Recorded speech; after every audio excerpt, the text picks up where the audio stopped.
Welcome back to This Week in Film. It's the weekly podcast where we get together, we talk about movies we saw over the past week. I'm your host, Nick Panunto, joined as always by Midwest Matt. Matt, how's it going? Going great. How are you, Nick? I'm doing all right. Good to hear. What did you see this week in film? Since the last time we spoke, I saw the movie Annihilation. Tell me all about it. Well, it stars Natalie Portman and some other people. Oscar Isaac's in it. Oh, really? Yeah, it's based on the first book of something called the Southern Reach trilogy, which is kind of like pretty abstract sci-fi novels. And you know, I had I seen a poster or a commercial for the movie, I probably wouldn't have thought much. And I actually, from what I've seen anyway, I feel like the marketing could have been a little bit more aggressive. I think it's flying under a lot of people's radars. Yeah, I didn't even realize it had come out already. Yeah. And you know, I read the books probably about 2 years ago, a year and a half. And while I was reading them, just thought this would be impossible to turn into a movie. So I felt like I really had to go see it just to see, you know, how they approached the material and tried to turn it into a movie. It's kind of like, you know, the movie Adaptation with Nicolas Cage. Yeah, it's a great movie. Yeah, it's awesome. And, you know, when you hear the material he was supposed to be working with, you're like, yeah, how would you do that? I mean, this isn't quite, you know, a book about flowers, but it's definitely strange. And so seeing the movie, I got to say, I'm pretty impressed with how they did manage to turn it into a movie. It is still pretty strange, but they left a few things out that really were good calls on their part. And for anyone who's read the books, I'd say it does a good job of capturing the kind of mysterious and kind of confusing kind of flow of the material. Like you kind of have a sense what's going on, but it's still like, do I really? Do I know what's happening here? Right. And there are a couple bits here and there where it's a little exposition heavy. You know, they'll give one of the characters some space to go, hey, here's what I think is going on. It spells it out a little bit, but I think it's probably necessary. And when I was in the theater, I was surprised to see there actually were quite a few people there. And I was kind of thinking, hey, I would not want to be these folks because if I hadn't read the books, I think I'd be confused. But, you know, I've heard people refer to it as, you know, folks who hadn't read it and say like, yeah, I'm glad I didn't read the book. So that was just probably a read from my perspective. As far you know, I'm kind of holding back on explaining any plot because it's such a weird thing that I feel like a lot of stuff could be spoilers. So keeping it kind of basic. What's the movie about, like in general? Yeah, that's what I was supposed to say. Kind of leaving it basic. I'm going to say it's you find Natalie Portman. Kind of, it's one of those things where you start out after the facts. You know, it's kind of framed. And so you're seeing her kind of explain some things that have happened. And kind of see, you're piecing it together as the movie goes along. But her husband is in some nondescript form of military position. He's been missing. And then he's not. And you're kind of hearing her explain how that unfolded for her.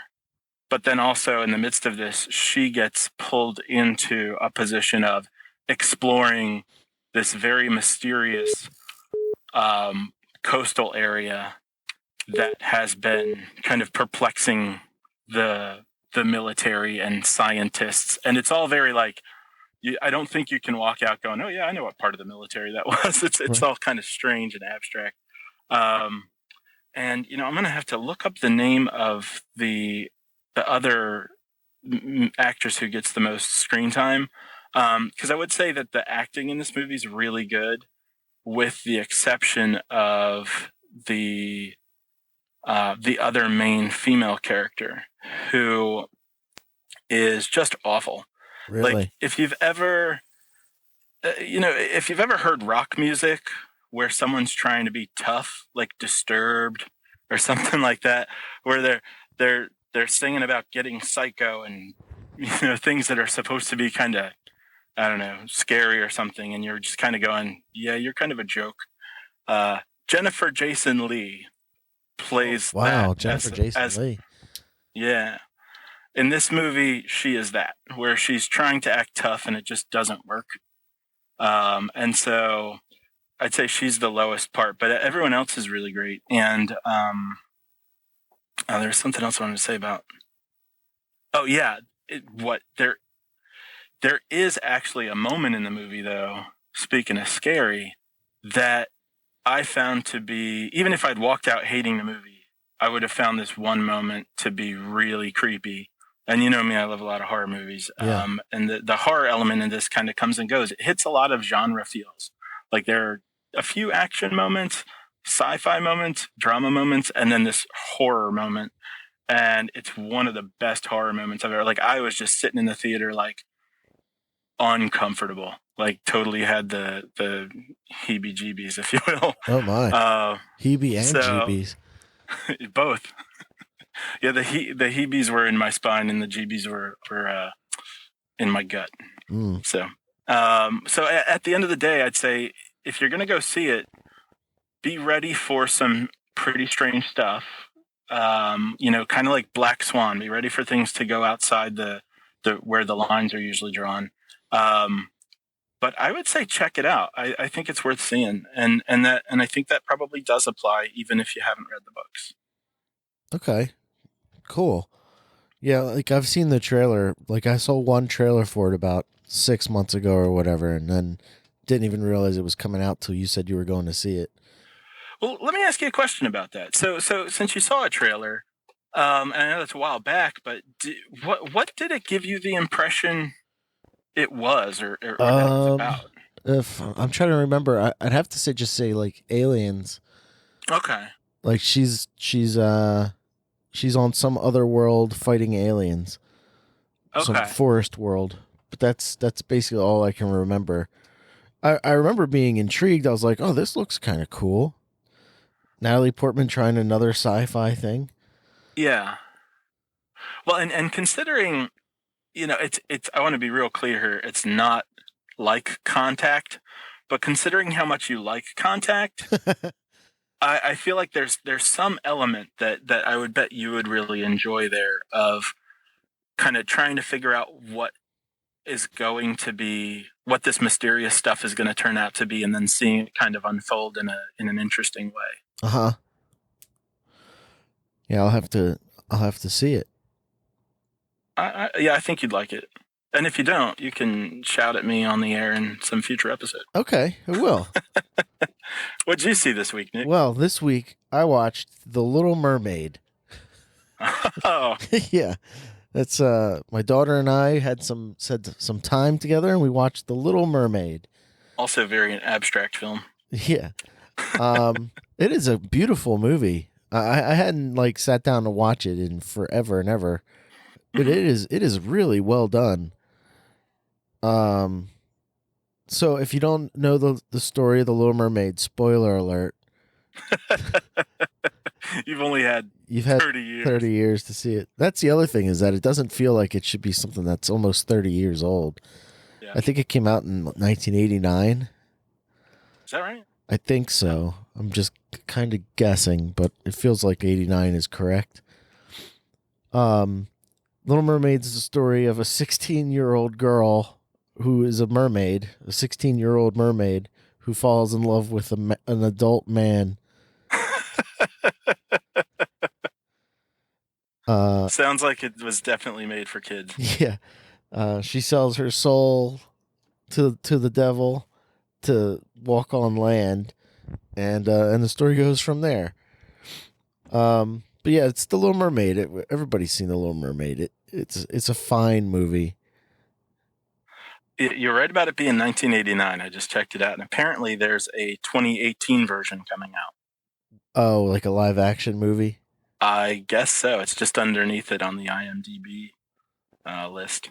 Oh, I thought the next one Disney was doing was The Lion King, but what do I know? Yes. So I mean, I get that everybody's familiar with it, but story-wise, how did it sit for you seeing it after all this time? Story-wise, it works. Everything in it works. The songs are good. The storyline is good. Didn't feel too pervy with the guy being a grown man? No, because he's not really that much older than her. He's probably like 19. Oh, okay. 19, 20. But you know what I liked is that there's nothing wasted in the movie. Like there's no throwaway lines. The movie's a tight 88 minutes. No downtime. There's no downtime. Like, I mean, the movie starts. The movie starts right away where you meet the prince and he's on a boat and you can tell that he's well liked by everyone that he's with, so he's like a good guy. Mm-hmm. And then we go underwater and we meet the King Triton. He's throwing this big party for his daughter to show off her voice, and this is tough. For some reason, this is tough to explain. So you got a party dude. The King's throwing a big party for his daughter Ariel, who is the Little Mermaid, and she's not there because she's busy looking through shipwrecks. She's obsessed with people, like land walkers. And, is that what they called them? No, I just made that up, but I think it works. Okay. Land monster. And her people are expressly forbidden from interacting or being near the surface people, I guess, because people, catch them as fish and eat them. And it's not really clear why the mermaid people stay away from the surface people. That's not explicitly stated that they'll be killed and eaten. Right. But they are afraid for the little fish that get caught. Okay. Anyway, so what do they eat? They must also eat fish. That's the only thing I could think of. I thought of that too. They must only eat fish as well, because I don't think they're going to the surface and catching dogs. maybe they eat plankton. Yeah, they just swim around sucking water through their teeth, krill, like whales. Yeah. So anyway, so the Little Mermaid is late for her own party. When she gets there, her dad's pissed off, and he finds out that she was like at the surface of the ocean, which is some place they're not allowed to go. And anyway, the story continues. There's another sequence where she meets the Prince Eric, which is a lame name. You want something more exotic? Yeah, like Prince Enrique. I think Enrique, 1989 wasn't ready for Prince Enrique. Yeah, 1989 definitely sounds like Prince Eric. Yeah, Eric the Clown. And so anyway, she's watching Prince Eric have like this birthday party celebration, and all of a sudden a storm comes out of nowhere, a giant hurricane, and it basically sinks his boat, and Ariel saves his life. She brings him to the shore, and as he's coming to, he falls in love with her, but he can't really see her face. Anyway, so Little Mermaid runs away from him. So he falls in love with like her tail? Her face is blocking the sun. You know what I mean? Like she's in silhouette. So what's he falling in love with? Just being alive? He's thank God you saved me. Well, he can hear her beautiful singing voice because she's doing her, which I would think would be really confusing to someone waking up from unconsciousness. I would be alarmed. I'd be like, oh God, I'm dead. Oh God. I didn't make it. But he's got like this gorgeous wet redhead on top of him on the shoreline of the beach. I'm sure he wouldn't complain about that. And so she she saves his life. So she's like, I did my good deed, and goes back to hide. And then somehow her father finds out that she went to the surface and saved this guy, and he flips out and destroys all of her collectibles that she's collected from the human people. No more forks and hairbrushes or whatever. Right. And the fork is called a dingle hopper. Oh man, I forgot. So her dad flips out and destroys all of her human toys. And after he leaves, she goes and visits the sea witch, who is named Ursula. And Ursula says, I can give you what you want, but you have to give me your voice. And you've got 3 days to get this guy to fall in love with you. Otherwise, you belong to me. And then you turn into one of her seaweed monsters that live in her basement, which is terrifying. Usually the sort of thing that might go, oh, maybe I don't want to make a deal with this person. Yeah. What's it, a Faustian bargain? Is that what it's called? Sounds right. And it sounds smart. So anyway, the Little Mermaid agrees. She gets turned into a person. She gets taken to the surface. And from there, she's got legs, and she just kind of goes. And that's how the movie ends. Yeah, she's no longer the Little Mermaid. She's just like a mute human because she can't talk because she had to trade her voice for her legs. So she's got to get the prince to fall in love with her without hearing her voice. And I don't know if you're like me, but if I can't hear a woman's voice, it makes me so much harder to fall in love with her. I'm not touching that.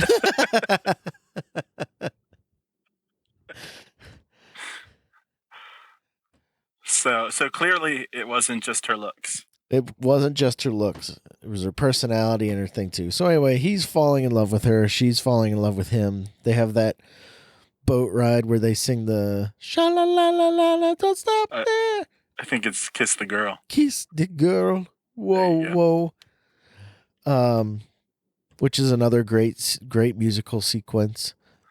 Careful you don't sing too many measures. I know, that's all I could do. Disney's already on the phone. So that all happens. This is boring. Everybody knows what the Little Mermaid is about. I think your point was they don't waste any time. Yeah. There's just ongoing plot. There's no 40 minutes of Hakuna Matata in between. Yeah, you know what? That's a great point. Just get back and kill your uncle. You're right. There is no downtime in the movie.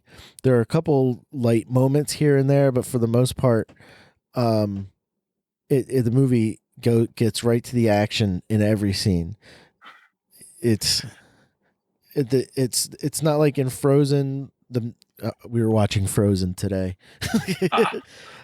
There's a sequence where the snowman sings his song, but it's just like, hey, here's a fun little musical interlude, but it doesn't really affect the story at all. In The Little Mermaid, all the songs affect the story. Everything that happens is important to the plot of the movie. They're not just padding the runtime. Right. The only thing I could think might fit that description is the one part where where Sebastian the crab is in the kitchen with the cook. Uh-huh. But even that is like just to get him back to Ariel. So I mean, it still serves a function. Yeah. Gotcha. Yeah. Gotcha. But anyway, funny story about the Little Mermaid. I was convinced. Now I saw the Little Mermaid just a couple years ago. Maybe 2. But I hadn't. Before? I hadn't. No, well, hang on. I hadn't seen it since 90, because I saw it on VHS once it came onto VHS. So right around that time, and I really vividly recall. It's one reason I actually never looked forward to seeing the movie again. I vividly recalled the 2 eels that are like Ursula's familiars Yeah. being killed by Ursula, which does happen. But I vividly recall her squeezing them to death, and and one of the eel's eyes, like both eyes from one eel, bursting out of its head and like trickling down, like sinking down from the top of the screen. And I even said to my girlfriend at the time, a couple years ago, and she was like, "Hey, we should watch that. It's my favorite Disney movie."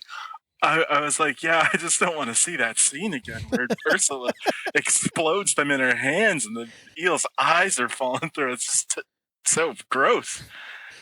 And she kind of looked at me like, "Oh man, I don't remember that." And then we watched it, and we got to the scene where I guess she shoots him with the trident or something, and I was like, "Did they edit it? Is this a different version from what came out in 19? I guess now I know it's 89." And I've been checking with people since. Whenever we talk about The Little Mermaid, I'm like, "Do you remember the eyes trickling down from the top of the screen?" And I'll tell you what, nobody does. Nobody. Yeah, I don't remember that ever happening. The director's cut. The rated R version of the theatrical release was. You remember that graphic murder scene in The Little Mermaid where she squeezes an eel till it pops? I do. Man, what movie was that then? I think that was the directed by Matt Lauer version of The Little Mermaid. I don't think I borrowed it from something else. I think my mind just added some horror to it. I guess I was a horror nut back then too, and my mind maybe it happened in some movie you watched like around the same time, and over time they just became the same movie. I don't know, man. I haven't seen those really graphic cartoons from our youth. Like, I mean, I saw horror movies as a kid. My dad had me watching things like The Howling and Jaws and stuff. Although Jaws is PG, but still people dying. But I didn't see like The Secret of Nim or Watership Down. Those things that have lots of killing. I've never seen either of those movies. Yeah, I'm not sure I want to, because watching a cartoon that's like really violent is kind of creepy. But I don't know. I guess if you ever your kids get to that age where they start asking questions about life and death, you can let Disney take the wheel and show them Watership Down. And it's a Disney movie. One of your parents has to be dead. One or more parents have to be dead in the Disney movie. Are there's some exceptions to that, right? Maybe, I don't know. Maybe here and there.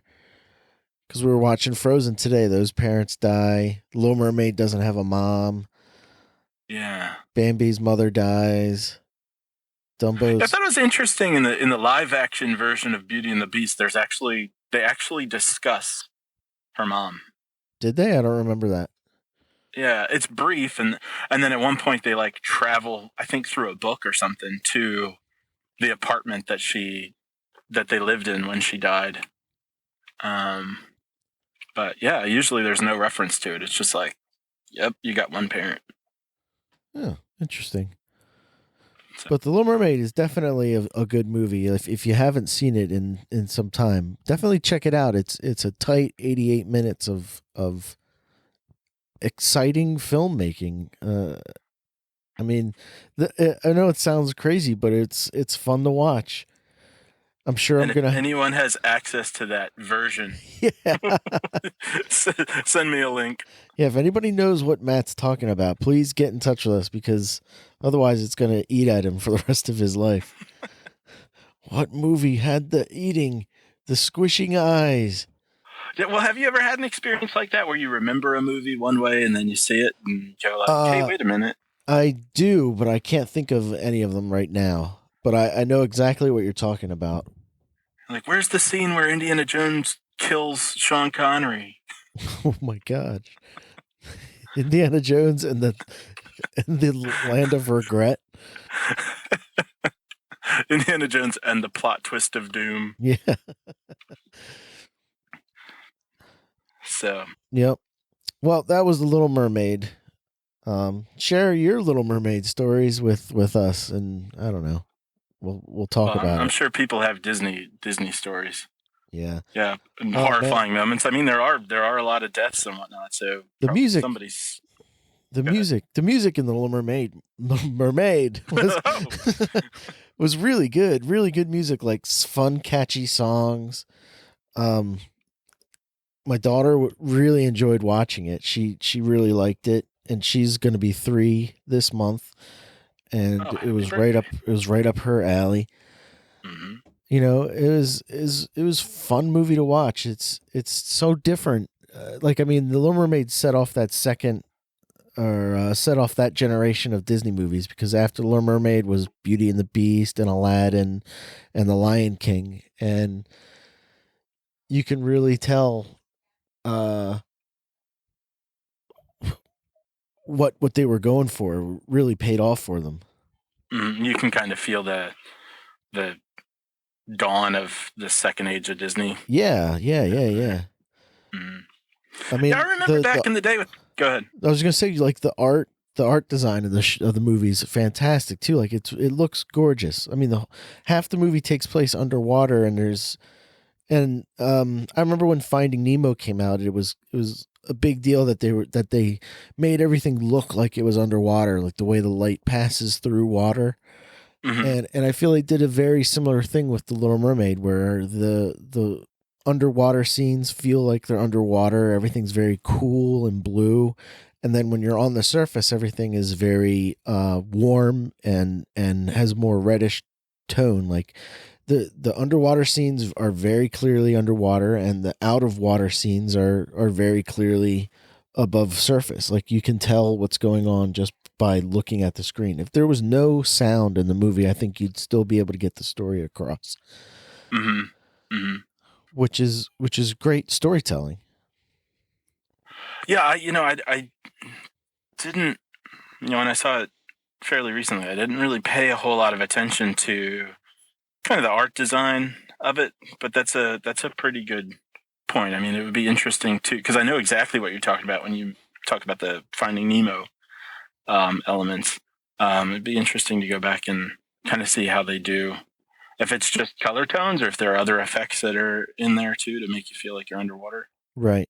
Um, but you were talking about like the Disney kind of changing up what it's doing and its approach, and I'm like remembering back to when movies did come out on VHS. Like back then, it was like a year or whatever you had to wait for a movie to Oh come out. yeah. Yeah. And how Disney always had those like extended previews for their next year's movie, where like at the beginning of, I don't know, is it the beginning of Aladdin that there's the thing for the Lion King, or at the beginning of the Lion King there's the Yeah, thing for I know what you're Aladdin? talking about. Yeah. And Right. you get so excited. You like, and they would show you like storyboard stuff Yeah, and like behind the scenes, like we're busy at work on the next Disney feature. yeah, you could kind of feel the personality of Disney, or um, you could kind of feel the like what you're talking about, like what they're going for. They were kind of taking you back there and going like, here's how we're trying to do things with our movies. It's kind of presented to you that way. Yeah. And I think it did a pretty good job of getting people excited. They sure do. They definitely know what they're doing over there. But does it feel like that element's still there? Because I feel like now the Disney movies come out, but I don't know if there's as much preparation. I think they do. I mean, they have like 4 or 5 different TV channels now. That's true. Yeah. You know, and I mean, you would definitely know this stuff better. and what am I trying to say? Like, you're no longer the demographic that they're aiming their advertisements at. Yeah. So it's kind of like when's the last time you saw a toy commercial? Because that's a good question. like, but they exist. Like, there's tons of toy commercials on the Disney Channel or Nickelodeon, but not so much on MSNBC or Fox. I'm not watching that. Don't worry about that one. Unless you consider guns toys. I don't know. Are there a But lot of gun commercials? I don't think so. Not directly anyway. Come on down to gun store. Uh, We have some. but with you actually, with you having kids and watching those channels and stuff, you see, do advertisements for like Disney movies or do advertisements for toys? Is it the same approach as when we were kids? I think it's a little more I don't want to say malicious, but I think it's a little more subtle, or not subtle, but like they'll have, like on the Disney Channel, sometimes when a movie's about to come out, they'll have like a kid talking to the camera, and here we are on the set of latest Disney movie, and blah blah blah blah blah. But like you don't realize that you're watching a commercial for it. And that's kind of what they do. Like it's kind of like subliminal. I don't want to say subliminal, but like it's meant to not look like a commercial. Right, commercial, not commercial kind of thing. Is it like those like when you get to the movie theater a little too early and you've got to sit there and listen to like, oh yeah, I don't know, the 20 talk or whatever, about the 20, Maria Menounos kind of thing.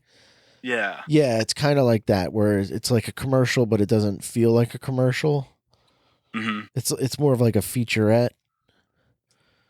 Yeah, like, oh, hey, nice to see you there. By the way, while we're hanging out, why don't I walk you behind the set of the next Hulk movie? I don't know what I'm talking about. But yeah, that's basically what it's like. It's real I guess you could call it like under the table advertising, which is a term I just invented. Oh, okay, well then we'll go ahead and call it that. Sweet. But so that was The Little Mermaid. The end. Well, we've got some time, Matt. Do we want to play one of our famous games? Oh, it's been a long time since we've done movie versus Batman. Batman versus movie, Dawn of Movie. There you go. Yeah. We could try that one out. All right. Let's see. Let's go with The Little Mermaid. Little Mermaid versus Aladdin. Oh, versus Aladdin. See, I haven't seen Aladdin in so long. Oh man, I think of aside from Beauty and the Beast, which I've seen a million times, I've seen Aladdin probably the most. Really? I like Aladdin a lot, but I just haven't seen it in a really long time. Let's see. So we're gonna skip that one. So the Little Mermaid versus Little Mermaid versus Jaws. Both ocean based. Yeah, both ocean based movies. And then, unless I'm misremembering something here, there's definitely a sea witch in Jaws too. Yeah, that's how Jaws comes back, is because the sea witch keeps reincarnating him. Maybe that's where I saw the eel dripping eye. Okay, so you go first on this one. Okay, so Little Mermaid versus Jaws. Both movies take place under the sea. Both have great music. Both don't waste any time. I'm inclined to agree with that. I hear a lot of people, talking about Jaws, saying like, if unless they're just like a complete fan, which a lot of people are, when folks are a little on the fence with Jaws, it's usually that they feel like it goes kind of slowly. Oh man, and it's perfectly paced. I feel exactly the same way. Like even where there are parts where there's not a lot of like action going on, there's character development. And one of my favorite parts of that movie, and it's kind of brief, but like just when they're finally getting to go out on the water, and Chief Brody says goodbye to his wife, and you're kind of looking out the window as the boat goes away, and John Williams' score there is just like so perfect that you feel like you are about to go on an ocean adventure. I completely agree. Like that sea shanty kind of music. Yeah. So anyone who says that Jaws gets slow, just so you know, you're wrong. Yeah, no, all the slow parts in Jaws are deliberate. Like it's supposed to slow it down to take you out of, like to get you more invested in the Chief Brody's character or Hooper's character. Yeah, you feel like you're with real people who are dealing with this shark thing, rather than just like Deep Blue Sea or something where you're like, okay, sharks. Deepest, With bluest. My head was like a shark's fin. Yeah, that was weird. Those are weird times. That was the age where if you had a movie, you'd have to if you had a movie, you had to have a theme song from the rapper where you that rap was in about the movie. it. Yeah. Uh-huh. What an age. That was weird with Indiana Jones too. Yeah. Temple of Doom. Yeah, it didn't quite catch on.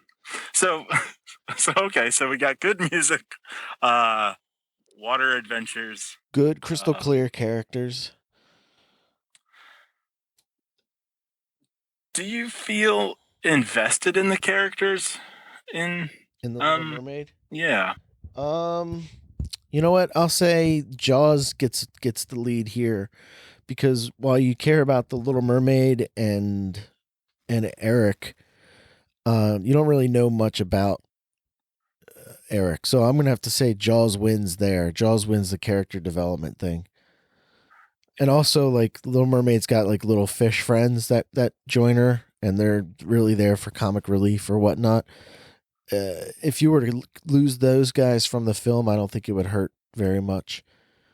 Yeah, I don't think that's kind of funny because I know I just saw it 2 years ago, but I'm actually stretching a little bit here. I kind of feel like in my memory, which we all know is faulty, they like the crab has more personality than the crab you can't anyone else in the movie. Like, except for maybe Ursula. I feel like Ursula's got some personality. Oh, yeah, she's very fantastic. dimensional. She's fantastic. She's engaging. Just like a crystal clear villain whose motivations are just greed and power is all she wants, and she'll do anything to get it. Mm-hmm. Whereas the shark in Jaws, you could tell he's just hungry. I was actually wondering, like, is there character to the shark?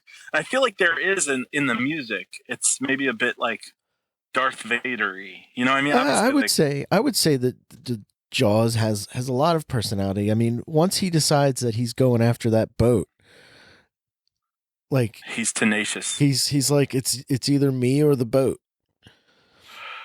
Does it strike you as like he's being persistent, or does it seem like he's being like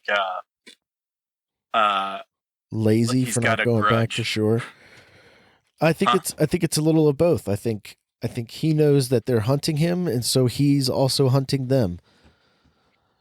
All right. Like, so go ahead.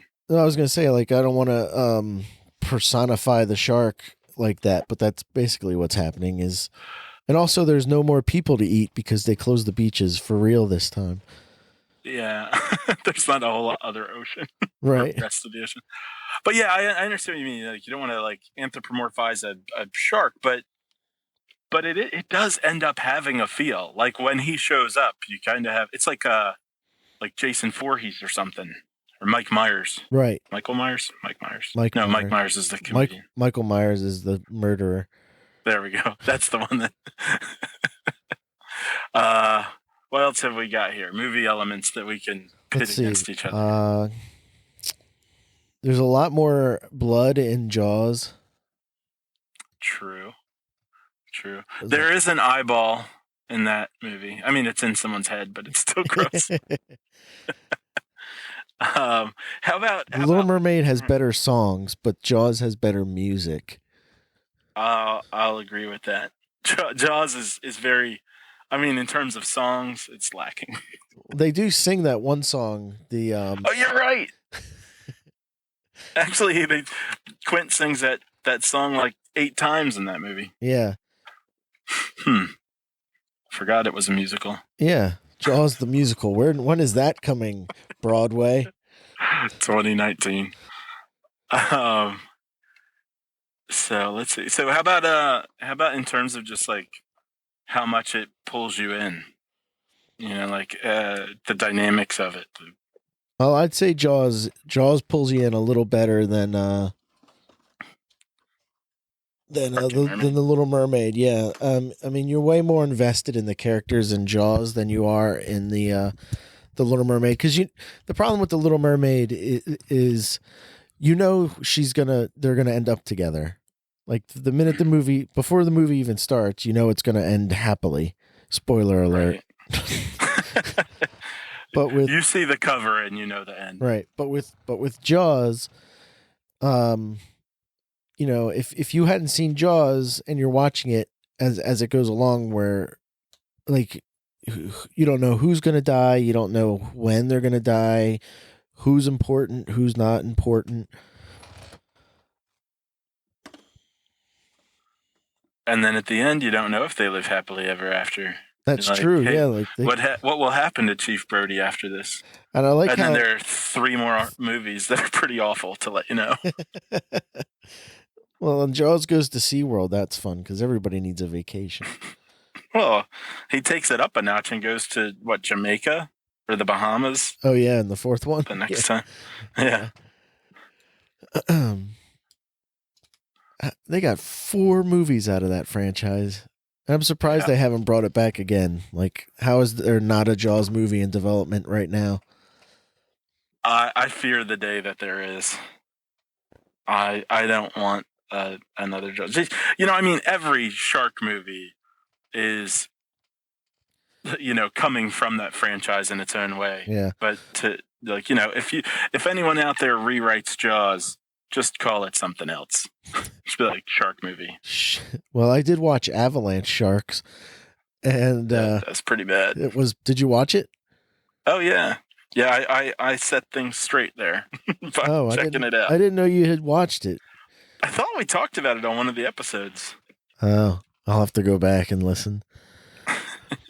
All right. I just saw 47 Meters Down. Oh, how was that? A couple weeks ago. I was expecting it to just be awful. It wasn't good, but I was actually more entertained than I expected. I'd say if I'd put it above The Shallows. Oh, I didn't see The Shallows. I forgot about that movie. The Shallows is a decent movie to laugh at, because there are certain things where you're like, how could a shark bite someone in half? And then the 2 halves end up on the beach right next to each other in such a way that it looks like someone sawed a person in half. Like the waist and the legs, but they're not missing part of their torso. The waist and the legs, but then also the top half, like a few feet away. It was eaten by like a swordfish shark. Exactly. They were doing some magic tricks. They got one of those real narrow mouths. So what's I'm gonna go with Jaws as the final. Yeah, I think I'm gonna have to agree. I think Jaws ends up being the better movie. Who would have thought? But it was closer than I thought it would be. Not for me. But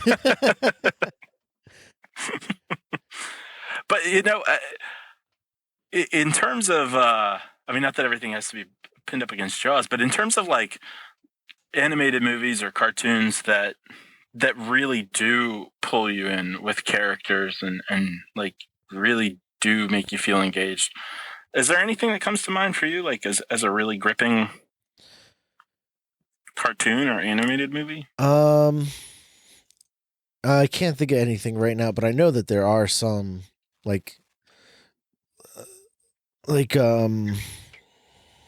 I can't think of any. I'm not gonna try and drag it out. Fair enough. I think everyone cried at Toy Story 3, though. Oh yeah, Toy Story 3. Oh man, I still haven't even been able to watch Inside Out. Really? Yeah, because we got about 20 minutes in that movie, and I was crying like a baby.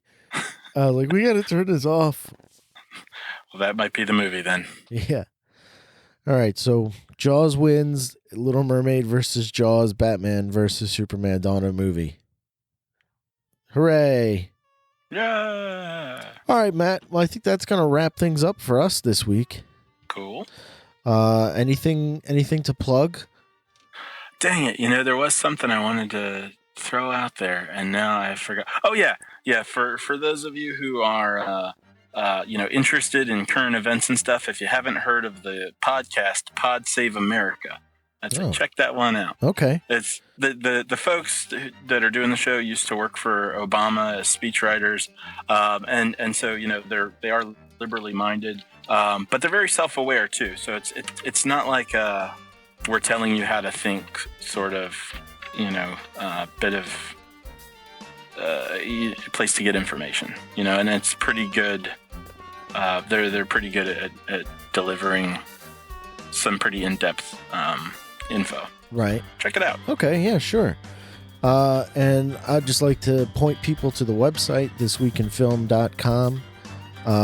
It hasn't been updated in a few months, but it's where you can find out anything you want about the show. Check us out on Facebook or Twitter. Get involved with us and we'll be involved with you. I'm not the best at the social media stuff, so if people want to talk to us, go for it. That'll be a way to engage. Teach Nick how to talk. Yeah, show me how to talk to people. But other than that, I guess if that's the end of the reel, we'll see you next week in film. Bye.